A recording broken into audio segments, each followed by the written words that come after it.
Doctor Shoaib Ahmad Khan ग्रामीण विधानसभा के संभावित विधायक प्रत्याशी के द्वारा मिथिला प्रमंडल चुनाव समिति के दिशा निर्देश पर आयोजित की जा रही है।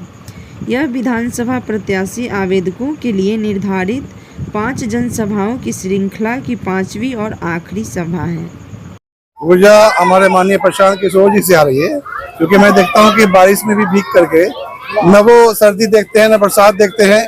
एक जोश है बिहार बदलने का, तो हम लोग जो इंस्पायर्ड हैं, हम माननीय प्रशांत किशोर जी से इंस्पायर्ड है और वो ऊर्जा वो शक्ति वहीं से आती है। जनता के अंदर में बिहार बदलाव की भावना है और जनता त्रस्त हो चुकी है।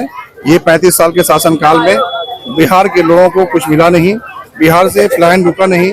बिहार की बदहाली जिस तरह से है वो आप लोगों से छुपा हुआ नहीं है। बिहार की स्थिति से आप अवगत हैं कि बिहार में आज शिक्षा व्यवस्था जो है बिल्कुल चौपट हो चुकी है।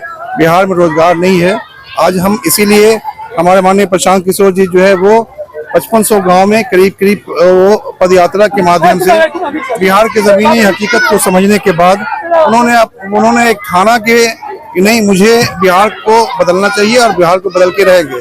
तो अब उनके साथ में जो है बिहार के सही लोग और सही सोच के जो लोग हैं वो सब लोग साथ में हैं। और मैं समझता हूँ कि बिहार के जो युवा हैं, क्योंकि सबसे ज्यादा अगर इससे प्रभावित हैं तो युवा ही है। यहाँ के युवाओं की जो हालात देख रहे हैं वो कोई छुपी हुई नहीं है। यहाँ के युवा बदलाव चाहते हैं। हर समाज के युवा जो है वो परेशान है। परिवार कार्ड जो है वो हर परिवार के लिए एक लाभ कार्ड है। इसमें 20,000 रुपये दिए जाएंगे सरकार बनने के बाद।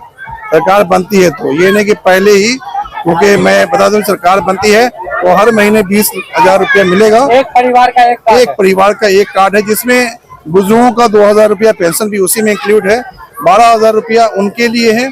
जब तक कि हम यहाँ उन परिवारों को, उन परिवार के युवाओं को 10 से 12,000 की नौकरी नहीं देते हैं, तब तक कि ये चीजें हम देते रहेंगे। और हमारा प्रयास ये होगा कि हम बिहार में ही 10 से 15,000 की नौकरी उन युवाओं को दें जो युवा हमारे दिल्ली कई प्रदेशों में जाकर के काम कर रहे हैं। तो उनके लिए ये पारिवारिक कार्ड जो है वो इशू किया जा रहा है। सरकार बनने के बाद पूरी ईमानदारी से हर परिवार को ये 20,000 रुपये का लाभ दिया जाएगा। आप जनता को इसलिए कह रहा है कि वो लोग जिन्होंने आपका वोट लिया है और लेने के बाद सत्ता में है या यहाँ पर प्रतिनिधि हैं, उन्होंने यहाँ पर बहुत पैसे लूटा है।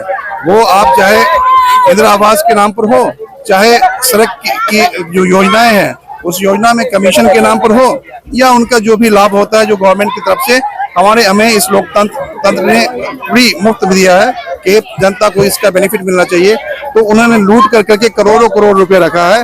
उस करोड़ों रुपए में से जनता को मैं ये कह रहा हूँ कि अगर उसने आपको ठगा तो आप भी होशियार बन जाओ और वो पैसा 2,000, 4,000, 5,000 ले लो, वोट मत दो। और हम लोग इसलिए कह रहे हैं कि हम तिजारत करने नहीं आए हैं। हम ये कह रहे हैं कि हम आपसे 10-20 रुपया ले करके, चूंकि हम सेवा करने आए हैं तो सेवा करने के लिए मैं अपना पूंजी मेरे पास नहीं है कि मैं लगा दूं। हम आपका सेवा ईमानदारी से करेंगे और ईमानदारी से करेंगे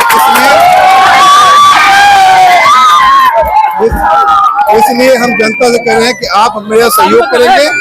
और अगर मैं गलत करता हूं तो आप सड़क पे हमारा काला पकड़ सकते हैं, क्योंकि जनता से मैं व्यापार करने नहीं आया हूं, हम बिजनेस करने नहीं आए हैं। आज जो है हम 5,000, 2,000, 1,000 जनता को दे करके लालच दे करके वोट ले रहा है। तो मैं जनता से कहना चाहूंगा कि 5 साल आप मेहनत मजदूरी करके आप खुद अपना कमाते खाते हैं। जो मजदूर है वो खुद गड्ढा खनता है, पानी पीता है। 5 साल कोई पूछने नहीं आता है और 5 साल के बाद एक रात, पहली रात में उन गरीबों को समझ के कि ये भूखा नंगा लोग, ऐसा समझता है वो लोग कि हर लोग बिहारी जो है वो भूखा है, वो पैसे का लालची है, ये हमें वोट दे देगा। तो इस बार जनता बिकने वाली नहीं है। गरीब से गरीब जो जनता है इस बार बिकने वाली नहीं है। अपने बच्चों के भविष्य के लिए, बच्चों की शिक्षा के लिए इस बार वोट करेगा। निश्चित रूप से अगर ये फर्जी है, अगर ये वोटर लिस्ट फर्जी है तो सरकार भी फर्जी है, जो उसी से बना गया है। तो वो सब चीज हुआ है होने के बाद जो हालात जो देख रहे हैं ना, अगर सरकारें फर्जी है, अगर मोदी जी बने हैं, नीतीश जी बने हैं या कोई विधायक MP बना है, तो उसी फर्जी वोट जिसको आप अवैध घोषित करते हैं, अगर वो वोटर लिस्ट अवैध है तो आपने जो वोट लिया है वो भी अवैध है। और अवैध लिया तो आपकी सरकार नहीं होनी चाहिए, इस्तीफा दे देना चाहिए लोग। यहाँ के जो युवा है उसने ठान लिया है, यूथ, हम जो जुनून देख रहे हैं युवाओं में, क्योंकि सबसे ज्यादा प्रताड़ित, सबसे ज्यादा परेशान अगर कोई है तो बिहार का यूथ है, युवा है। वो अपने परिवार को, खुद को नहीं संभाल पा रहा है, देख नहीं पा रहा है, व्यवस्था की कमी की वजह से। ये व्यवस्था बनाई जाएगी और लड़ाई सिर्फ व्यवस्था की है।